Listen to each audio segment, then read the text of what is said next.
વિશ્વ પર્યાવરણ દિવસ નિમિત્તે અંકલેશ્વરના નવનિર્મિત ટ્રાન્સપોર્ટ નગર ખાતે એક વિશેષ વૃક્ષારોપણ કાર્યક્રમનું આયોજન કરવામાં આવ્યું હતું। આ પ્રસંગે માત્ર વૃક્ષારોપણ જ નહીં પરંતુ અંકલેશ્વર જીઆઈડીસી વિસ્તારને પ્લાસ્ટિક મુક્ત કરવા માટે એક ખૂબ જ મહત્વપૂર્ણ જાહેરાત કરવામાં આવી હતી। સમગ્ર ઔદ્યોગિક વિસ્તારમાં પ્લાસ્ટિકના કચરાના યોગ્ય અને અસરકારક વ્યવસ્થાપન માટે એક ખાસ એક્શન પ્લાન તૈયાર કરાયો છે।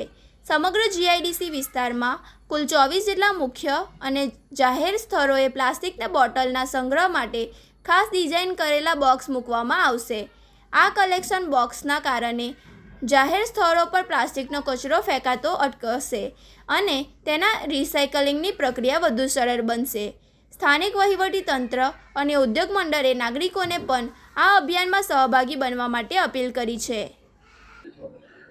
નમસ્તે। આજના 5મી જૂન વિશ્વ પર્યાવરણના દિવસે Ankleshwar industries association, GIDC notified અને જીપીસીપી દ્વારા એક ટ્રી પ્લાન્ટેશનનું આયોજન કરવામાં આવેલું છે ટ્રાન્સપોર્ટ નગર ખાતે, જેમાં જીપીસીપીના આરઓ અગ્રવાલ સાહેબ, નોટિફાઈડના ઓફિસર ચિંતનભાઈ, રિજનલ મેનેજર શ્રી વિકાસ સર ઉપસ્થિત હતા। સાથે સાથે દરેક મેનેજિંગ કમિટીના સભ્યો અને પત્રકારોની ઉપસ્થિતિમાં એક અહીંયા ટ્રી પ્લાન્ટેશનનું આયોજન કરવામાં આવેલું હતું અને આપણા લોકલાડીલા માનનીય મુખ્યમંત્રી અને પ્રધાનમંત્રી શ્રી નરેન્દ્રભાઈ મોદીનું જે સ્વચ્છ ભારતનું અભિયાન છે એના ભાગરૂપે આપણે જીઆઈડીસી વસાહત ખાતે એક પ્લાસ્ટિક વેસ્ટ બોટલના કેજ મૂકવામાં આવ્યા છે, જે Kamalam park, joggers park, COP7, Jayaben Modi hospital, Manav Mandir, એટલે લગભગ 24 જગ્યાએ આપણે આવા કેજ મૂકશું, જેથી કરી અને એક અવેરનેસ આવે